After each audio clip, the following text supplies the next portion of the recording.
Just as I was about to apply, I got diagnosed with testicular cancer. In the military, it's a big no-no. It stops your career dead. My mother died when I was 15. By the time I was 19, I'd had 5 friends die. One of them was a girlfriend. You look at life and you think, what the hell are you going to throw at me next? If there wasn't a way through the front door, let's go around the side and take the windows out, because there's always going to be a way through to get in there. You show that you care. You take the time to ask the questions. And as a result of that, they will then move heaven and earth for you. I was always taught, if you lose your temper, you've lost the battle.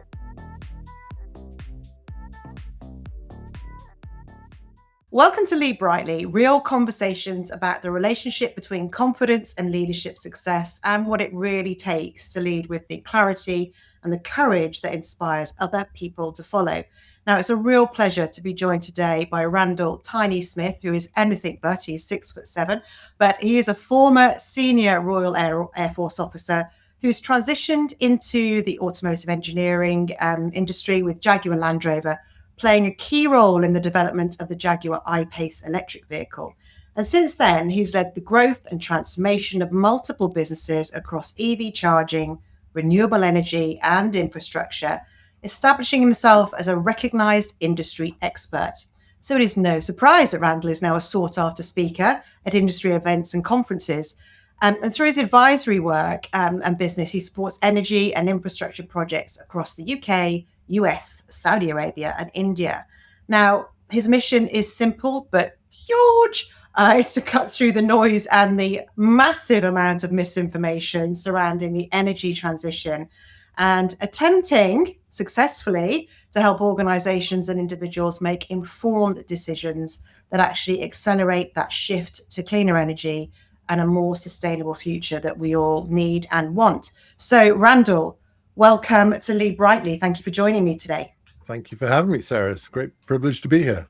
Well, we met a couple of days ago and had lunch, which is what sparked this conversation today. And I'm so utterly fascinated about you and by you that I want more. And I want to share that with people as well, because there are so many lessons that we can learn from you from lots of different angles. But before we get into the leadership, the military, I'd really love to understand a little bit more about you and what it was like to be young Randal and what attracted you into the Royal Air Force in the first place.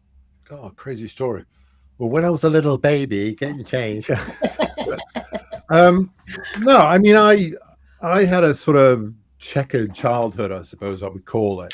I wasn't very good at school, but primarily because I played around and everything else. I traveled around. My father, I was a CEO. My mother died when I was 15, and I kind of went off the rails a little bit when in my teenage years. And you sort of go through life, and I had friends sort of saying to me, you were either going to be dead or you were going to be in prison, which is kind of a bit of a sobering thought when people are telling you that. And I just thought I needed to straighten out. I needed to sort my life out because I was going in the wrong direction. Yeah. And I had an interest in aviation, and I had an interest in engineering, and I just took the drastic decision and I went, I'm going to join the Royal Air Force. Everybody went, really? No way. And I tried to join up as an officer and didn't have the education at the time. They said if you join up as a technician, it's dead easy to swap across, which wasn't true. And when I got in, I started my day release education because I realized, as I was getting older, how important education was. You needed that. Yeah. Started striving that, started working that, got my HNC, and then went to apply for a commission to be an officer in the Royal Air Force to step across. And just as I was about to apply, I got diagnosed with testicular cancer. And the problem with that is if you're in Civvy Street, getting cancer is a big issue, but it doesn't stop your career. But in the military, it's a big no-no. It stops your career dead. You don't promote, you don't sign on, everything else. And the challenge I had was I was in sight of being discharged, leaving the Air Force after time served. And I had people telling me and saying, medically discharge yourself from the Air Force, at least you'll get a pension and everything else. And I said, nope, I'm going to be an officer. I'm going to push for an officer. And I kept thinking, how am I going to make this happen? Because everything's against me at the moment. I'm sitting there thinking, Christ, what else are they going to throw at me? And in the end, I saw the surgeon who was treating me at the time. They medically downgraded me for 4 years originally, and I said, that's going to see my career. That's the end of my career. I can't do anything about that. Yeah. But he agreed to only do it for 3 years, which gave me a little bit of breathing space on the proviso that it didn't come back. By that No, time, I'm assuming that it didn't come back. no, it didn't. Oh, Didn't. okay. I'm totally clear. Good. But the problem was that I was then going to be way over the age limit to apply for a commission for what they call a cadetship to be an officer. And I thought, this is ridiculous. What do I do now? And I was talking to people and they just said, oh, don't even bother. You're over the age limit. I said, no. How do I make this happen? What have I got to do? And they said, well, you got to have a really, really strong case. So I went out and I was playing rugby for the Air Force, and I pushed that to the upper level. I was doing athletics for the Air Force, and I pushed that up. I was doing a lot of martial arts. Can I just ask, were you doing that to kind of prove I'm okay? Or, yeah. I mean, it was fun too, but it sounds like whatever you do, you go hell for leather at it. You're gonna. Yeah, I mean, I was playing rugby anyway at a lower level, and I was doing athletics at a lower level. And I said, right, I'm going to prove. Let's knuckle down. Let's prove how good I am with everything else.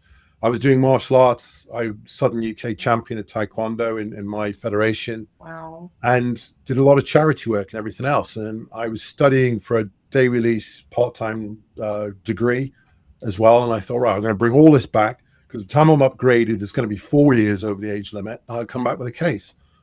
And then along the way, I got recommended for an award, what they call the Air Officer Commanding Award, which is quite a high honor. Yeah. And, for all my charity work and sportsmanship and fighting cancer and all this business. And in the end, that got thrown out and thrown up to the top award they could give me, which was at the time, which is a British Empire Medal from the Queen. And there was a rank distinction at the time, because that was the highest honor they can get. And I was a corporal at the time. And that was, they gave it to me. I was the only corporal in the entire military, apparently, to have that, because it was normally reserved for the higher ranks. And then when I was medically upgraded, I went for a commission and laid everything on the table and said, that's it. I can't do any more. Yeah, I don't know. And I remember the two officers who were interviewing me stood up and shook my hand. It's incredible. And one thing that massively struck me when we spoke the other day was your absolute determination. And, I don't want to go back to the past, because, you've talked about it and we've moved on. But if you think back to that 15-year-old, probably not so little boy, because you're probably about 6'7" then.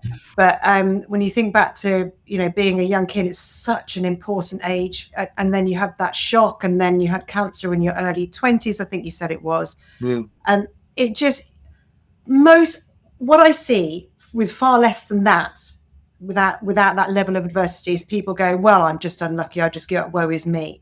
I don't get that from you at all. I get this just dogged determination that, all right, bring it on, whatever it is. It is. I mean, I go back, my mother died when I was 15. By the time I was 19, I'd had 5 friends die. One of them was a girlfriend. And you kind of look at life and you think, what the hell are you going to throw at me next?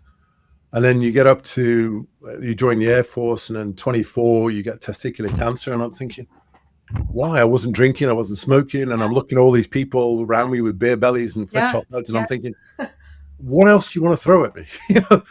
And you learn to you either curl up in a ball and die, or you just knuckle down and you just get on with it.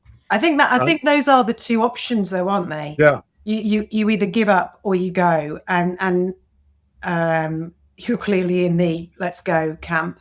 And I find that utterly inspiring. It's such an attractive quality in a leader, in a human being. And it's not always possible. Sometimes I'm sure you'll have been flawed and have moments when you cried your eyes out and everything else, because you're a human being too. But just shooting forward again then to when you got that accolade, the highest you could get, and those 2 officers shook your hand.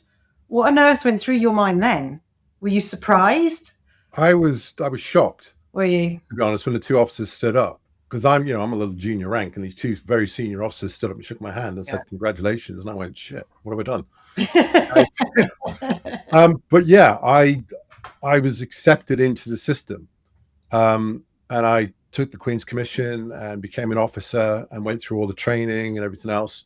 All the challenge I had through my entire career then, from then on, was I was always fighting the system, because I was at least 4, maybe 6 years older than my contemporaries, because of bureaucratic red tape I was going through There was a divorce. lag. You were kind of lag to everybody else. There was a lag all the way through.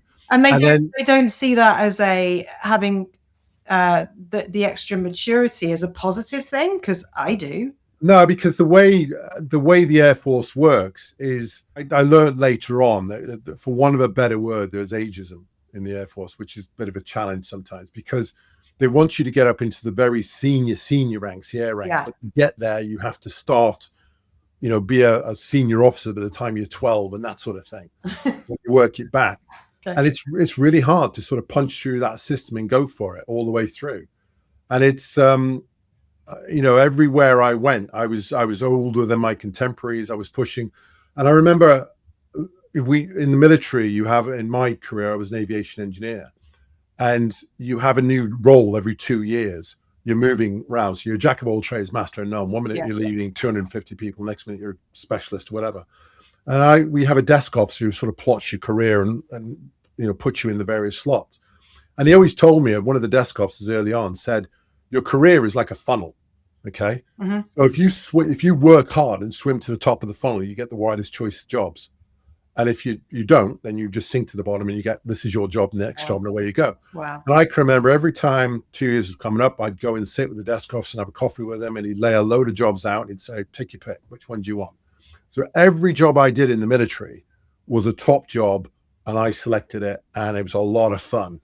Sometimes it was building up a new role. Yeah. Sometimes it was a research, I was a specialist for the MOD, working in some crazy projects. And you just kept working. I kept pushing and proving myself all the way through. Yeah. And it all goes back to when I had the cancer. I had to prove myself and keep proving and pushing. And if there wasn't a way through the front door, let's go around the side and take the windows out, because there's always going to be a way through to get in there.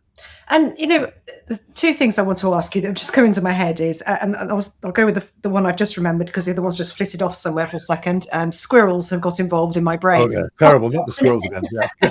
Is, you've got all these opportunities now, and someone could listen to what you just said and go, oh, you got all the opportunities you wanted and yada yada, and feel aggrieved by that. And they're often the people that haven't worked their backsides off to do it.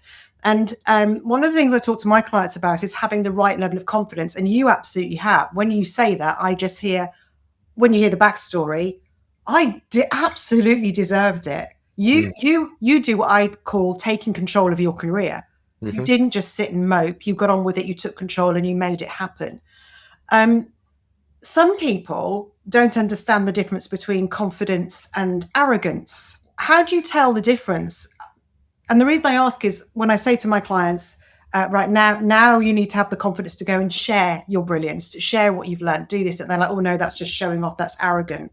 No, it's completely different, right? Yeah. Well, how would you describe arrogance versus confidence? One of the things, anyone with arrogance in the world of the Royal Air Force, I bet you did. Oh yeah, all the time. Particularly the two-wing master race, the pilots, they're very arrogant, but they have to be that sort of style of thing, because they're in an aircraft 30,000 feet and they're fighting, and they have to be arrogant and tough. Yeah. I was very humbled, because I realized that when I got my commission, I was very, very privileged because of my age and all the rest of the crap that I'd fought through. I was very honored and privileged to be given a commission by the Queen to become an officer. And once I got that, I would coach my teams to say, because everybody wants to be an officer and aspire, but not everybody can do it. So I would coach them and say, look, this is my story. This is what I did. I will help you any way I can. Yeah. And I had a few of them who went through and got a commission, and then they'd phone me up literally as they graduated and say, hey, Randal, remember me? I've just graduated as a whatever. I've got a Queen's Commission. And I was like, wow, great. And, that's humbling. But I think two things came together with me. Was one, when I was younger as a teenager, I was a real hothead, getting myself into trouble and causing issues and God knows what else. And when I got into martial arts, that kind of taught me a self-confidence that I didn't have to have the big bravado and the big arrogance and everything else that I had before. Yeah. I didn't need that to get on with things. And in the military, you're kind of taught to understand people. And I have this thing, the 3 T's leadership we may come on to, but one of the things is getting to know the person beyond the 9 to 5, because a lot of people in civilian companies will just know the person from 9 to 5. They come to work and that's it. What baggage are they bringing to work? Are they dealing with a major personal crisis at home, that the mother's ill, the wife is leaving them, the dog's died, or whatever else, right? Because in the military, we are very open about that sort of aspect and telling other people about it. Because the last thing I want is one of my troops, his wife's divorcing him, he's got big financial worries. I don't want him working on a 60 million pound aircraft. And I don't want him to get a gun and be on the gate guarding the camp with live bullets. Yeah. So this is why we're very open.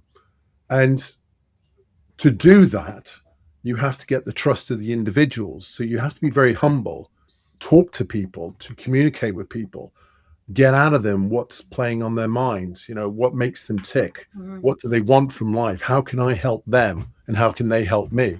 It's empathy, it's seeing it from the other person's point of view. Yeah. I hear you use the word humble a couple of times, actually, and I'm thinking I've done a lot of work around these words because they mean different things, and I describe when you're lacking in confidence, you could either have extreme imposter syndrome, which is extreme low levels of self-confidence, or what I describe as humble plus, which is it's like humility on steroids. Humility is good, but humble plus can be a bit too much. One of the things I've been talking about bizarrely over the last couple of weeks, quite a few clients, is they've not been feeling good. I think the pressure is on in the world right now for all different reasons, be it AI, be the war, be it job losses. I don't know, but everyone's feeling the pressure, and they're feeling like they can't tell their bosses how they feel. And this is definitely worse in the more corporate setting you get, the worse it seems to get for some reason, but I may be wrong with that. And their fear is that if I tell them, then they're going to treat me differently. Yep. And take away responsibility and all this, that, and the other. And actually, what you've just said is you would do exactly that because you have to, because it's life and death. Yeah. So how does that translate into Civvy Street? What would you say to people who are feeling uncomfortable? Because whatever job you're in, we need to know how you're feeling. Because if we don't know how you're feeling, we can't support you and we can't care for you. It's a challenge. I think, you hit the nail on the head earlier that the person's unwilling to tell their boss. And to me, that's a failure of the boss who's not been approachable for his staff to feel confident enough to come and see him.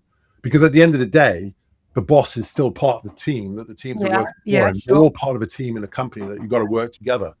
And unless you work together, you're not going to produce the product or make the company successful or whatever else. To me, it all comes down to that communication piece, that you've got to communicate with each other and talk to each other.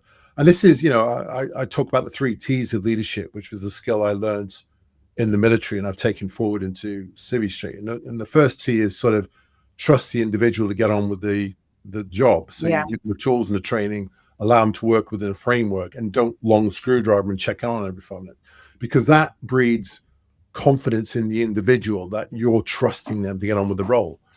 The next one is transparent. So to make sure, the number of times I've talked to somebody on the shop floor and they have no idea what's going on the corporate, the corporate head, or where the company's going, or what happens and everything else. So I always make sure that they feel part of the solution, because I'll come from the board and talk to them and everything else. And the other one is tailored. So the way you respond, I respond to, everyone else responds to a command will be totally different.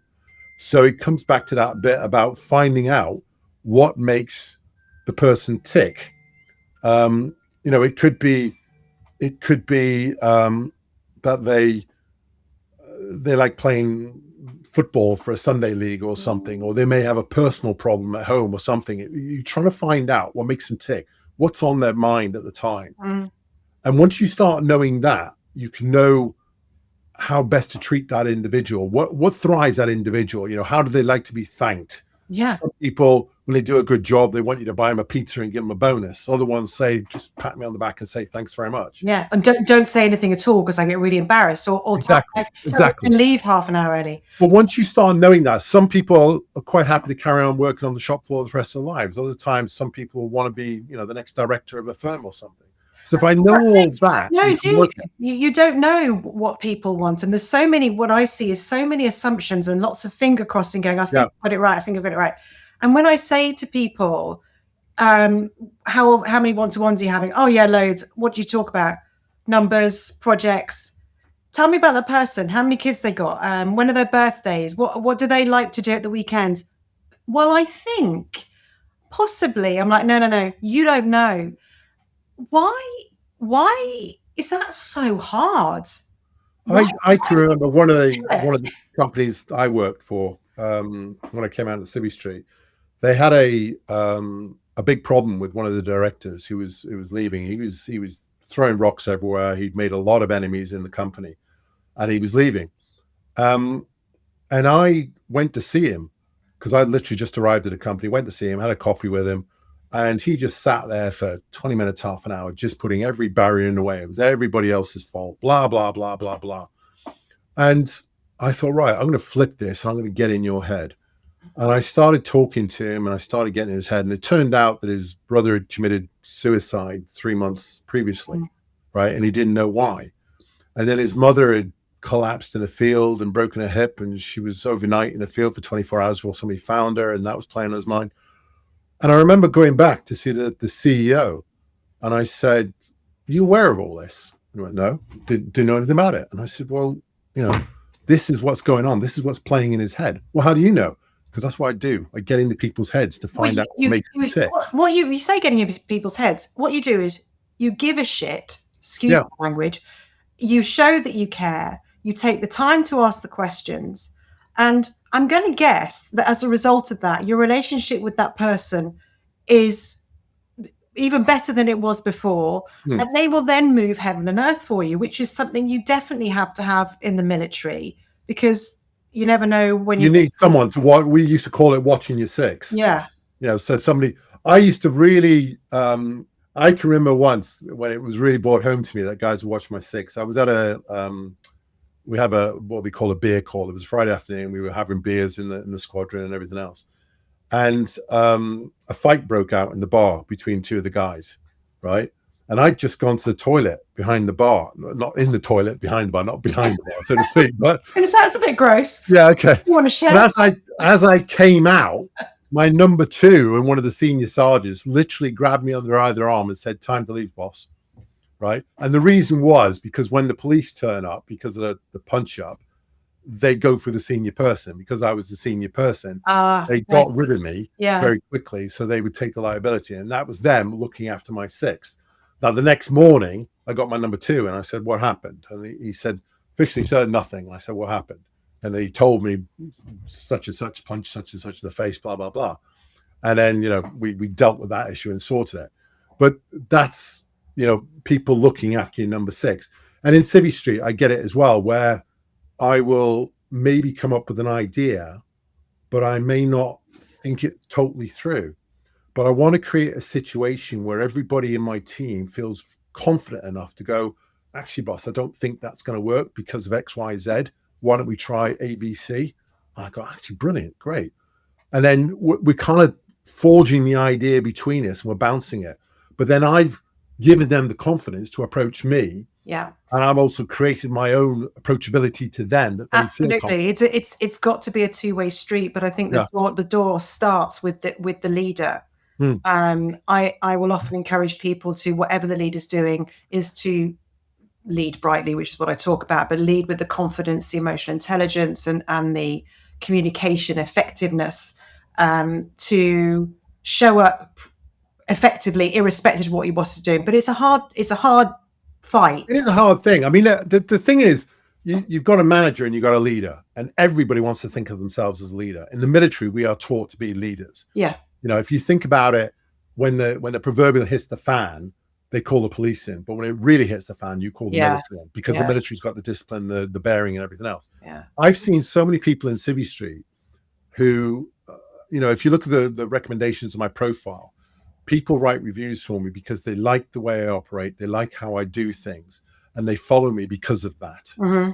I have seen so many people, particularly in Civvy Street, who go, I'm a leader. And then you talk to the troops and they say, no, we just follow him out of curiosity to see what he's going to screw up next. Or we follow them because we have no choice. Exactly. Yeah. And people, ruling by fear and being a leader by fear. Yeah. Okay.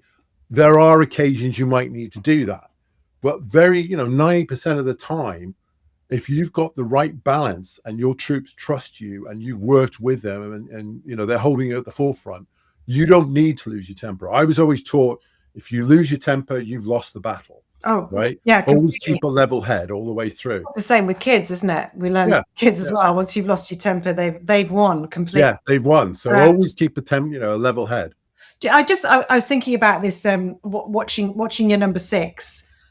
I'd love that in corporate. If everybody felt like they were watching everybody's back and they cared, but because of the way that so many organizations are set up to just purely focus on numbers and not measuring or rewarding people on the behaviors, I'm really lucky that I get people on here on purpose, because they're my kind of people that lead so well that they don't just focus on that. They talk about people, the importance of psychological safety, creating trust, all of that wonderful stuff.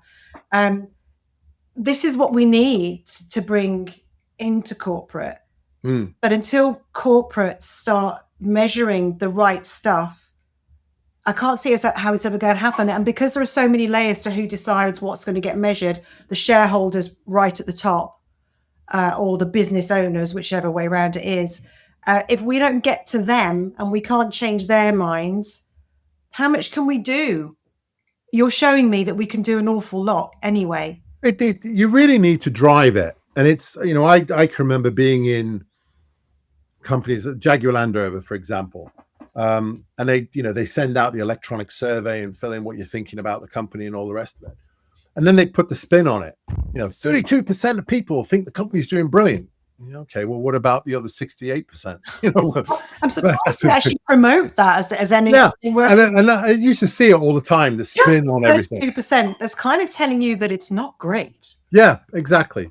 But it's that sort of, we'll always put a positive spin on the messaging and everything else.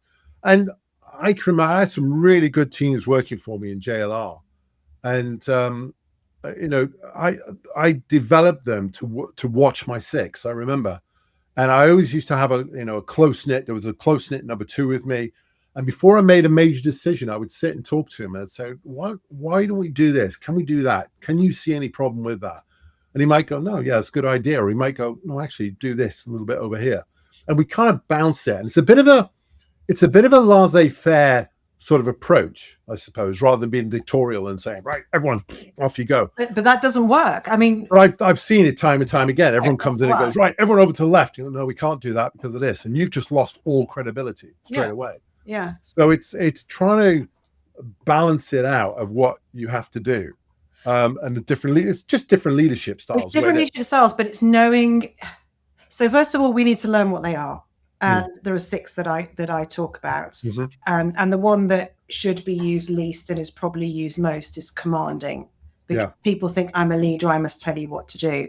And actually, when you dig underneath that belief, there's a huge amount of fear that I should know what I'm doing. And if it all goes wrong, it's on my head. So having the skills to lead yourself, which you just leak out of you manage yourself. And I notice you to me, it just screams of you've dropped the ego.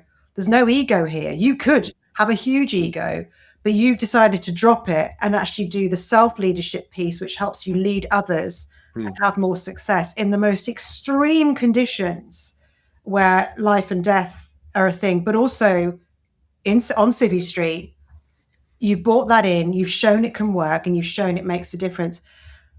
Have you ever had a moment when you felt the confidence get knocked? Because of the story you've told me, I'm kind of thinking there must have been times when you've just probably want to sit in a corner and weep.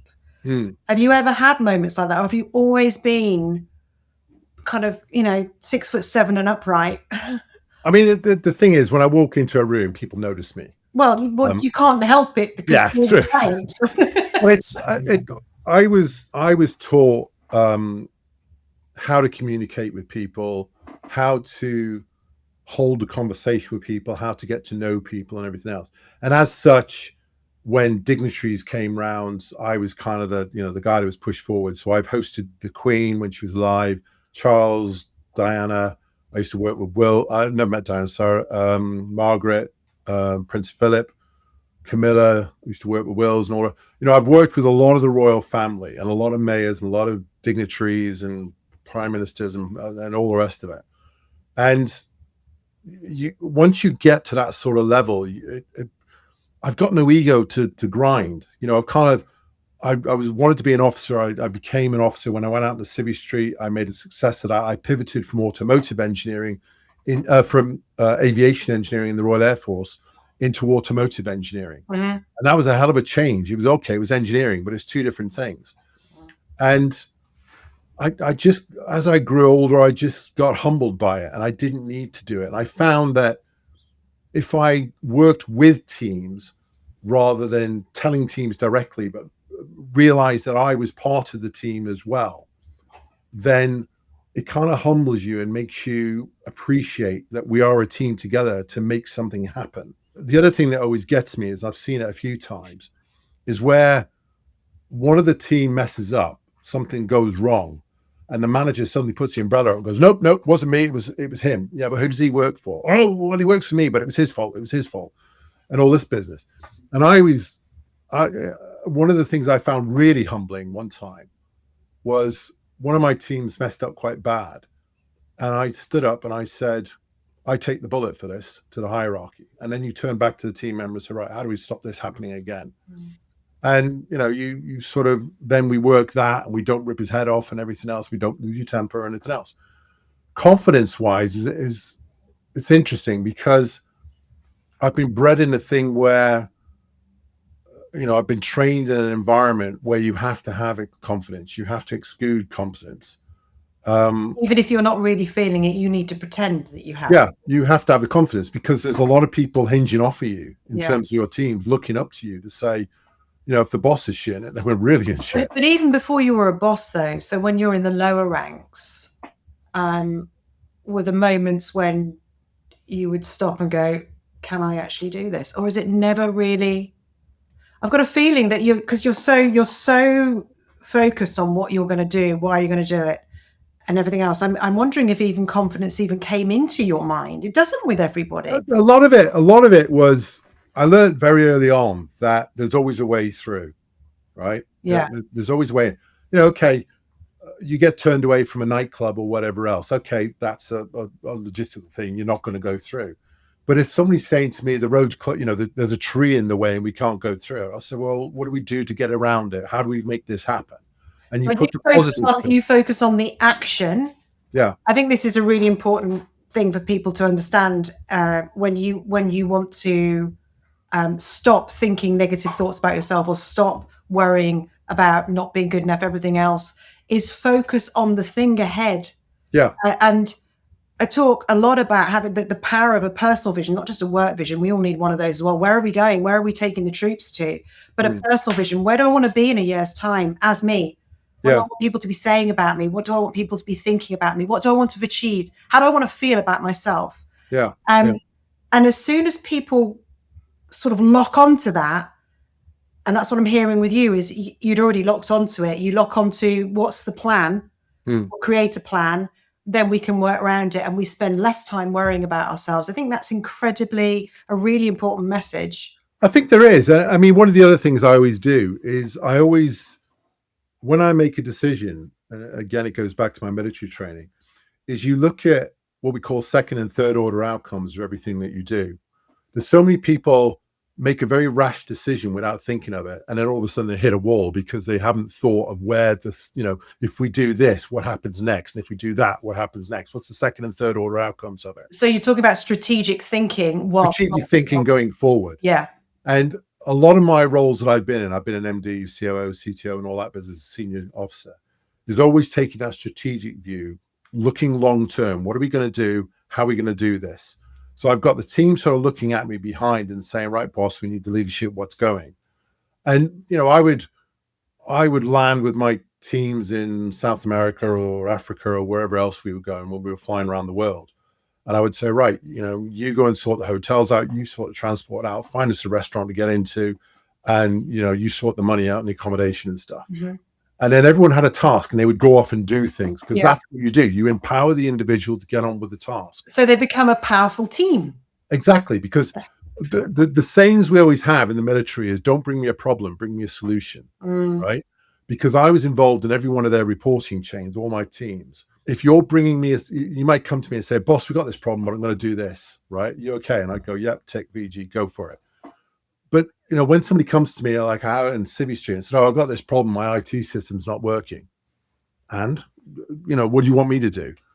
And they want me to phone IT and sort them out. And I said, no, you sort it out. You take the ownership of this sort of thing. And it's really taking responsibility for what you're doing, taking responsibility for your actions, and proving to me, if you want a promotion and you want to be a director or whatever, proving to me that, live up to the part and prove that you can do it. I mean, a lot of the times when people are going to ask for the help, it's because the boss or the leader is the bottleneck and they haven't learned to extend trust. Yeah. Haven't learned to help people be accountable. And I've seen many, many people go into new jobs thinking, well, this is how it should be. And then they come across a leader like you and they're like, well, what do you mean? I'm allowed to have a thought? And I'm allowed to be accountable. And although I have to work within these boundaries, I'm allowed to bounce around within here. This is cool. It doesn't happen enough at all. It's a very fine skill to learn, to allow that trust and everything else. People are very poor at delegation. That's one thing. Why? Delegation. Why do you think that? Because they worry about they're going to, if it goes wrong, they're going to be held responsible for it. They're going to lose a job and everything else. Delegation is a very, very difficult thing for people to do, but it's extremely powerful if you give it to one of your team members and say, right, I'm giving you this task. I need you to do this. And this task is critical. Your kudos has just gone through the roof because you're now empowering one of your team members to take on this very, very challenging task. Yeah. And people just, they struggle to do that. I remember there was a company I was working for, and one of the managers, he had teams working out around the UK in various environments. And he had a huge spreadsheet, he had about 10, 15 people, I think, working for him. And he had a spreadsheet. So when these guys went out doing the bits in the warehouses and the retailers and all the rest of it, he would phone the retailer up after the guy had been in to get a report on how the guy operated. What was he talking about? How long was he there? Did you find him okay? And he'd have this huge spreadsheet of all these reports of what these guys were saying and what the other companies were saying they were visiting. And I thought, where does the empowerment come on that? And it just killed, when his teams found out about it, killed free thought. They were like, what? What a waste of time and energy. Exactly. And most people leave a job because of a bad boss. Yeah. This is the misunderstanding, is that it takes too much time to do the stuff that we're talking about. And my pushback is, it will take you a little bit of investment up front to do this properly. And then you will gain so much more time back. And everybody that trusts me with this and buys into it and learns how, they always come back and go, I've actually got some time in my day. What do I do with it? Because all of a sudden, I'm not wasting my time and energy. We are running out of time, but there's a couple of things I just wanted to check with you or ask you. Is what I'm hearing underneath all of this is, in the military, you have to learn to lead yourself. You have to. In the corporate world, no one's, unless they choose to, or unless I get hold of them, or so another amazing coach gets hold of them, they don't learn about self-leadership. True. Right. True. I was blowing my own trumpet there. Was that overconfident? Who cares? Anyway, there's other career coaches beyond you.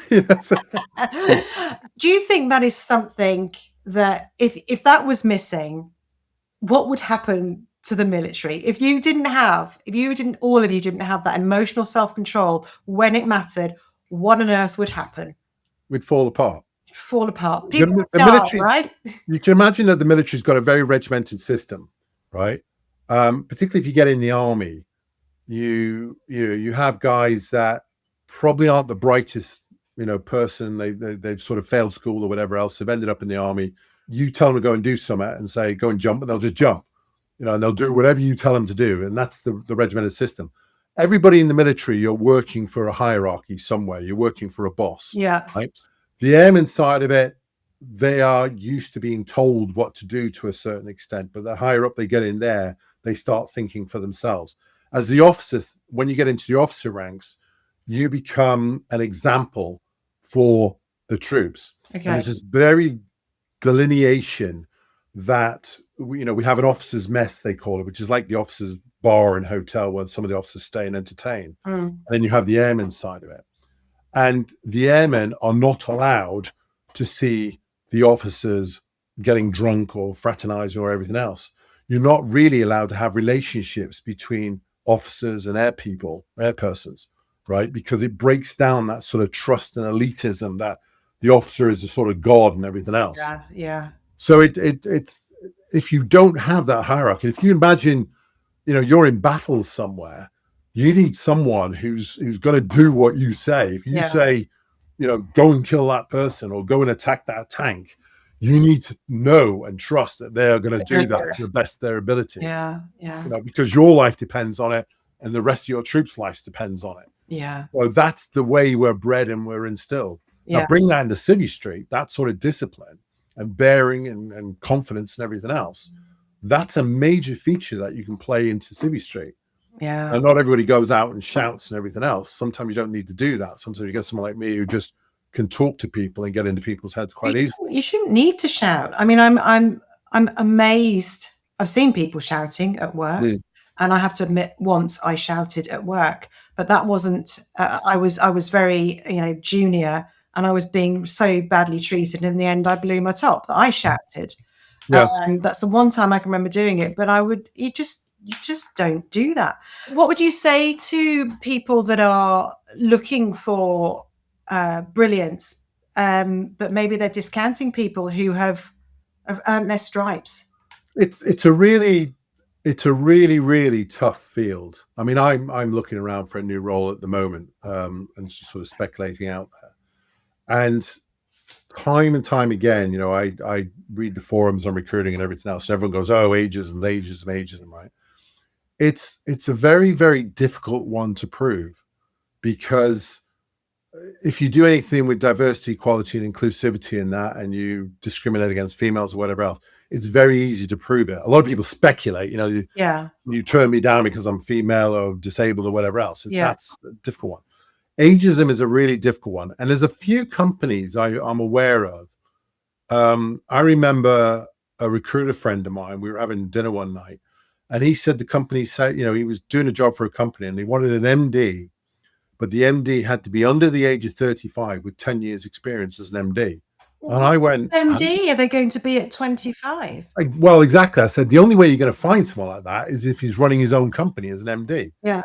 And he had to go back through people's profiles and trying to work out how old the person was by going through the degrees and everything else.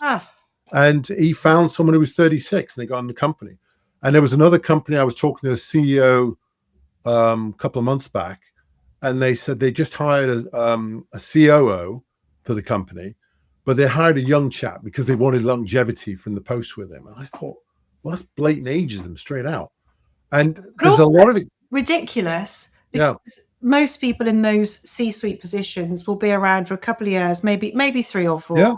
And then they'll move because it gets stale. You do your thing, but you leave a legacy of brilliance behind you, hopefully. And then you take that to somewhere else. So that's the thing. In the old days, you went for a job for life. You signed up with a company, did 30, 40 years, and then you retired.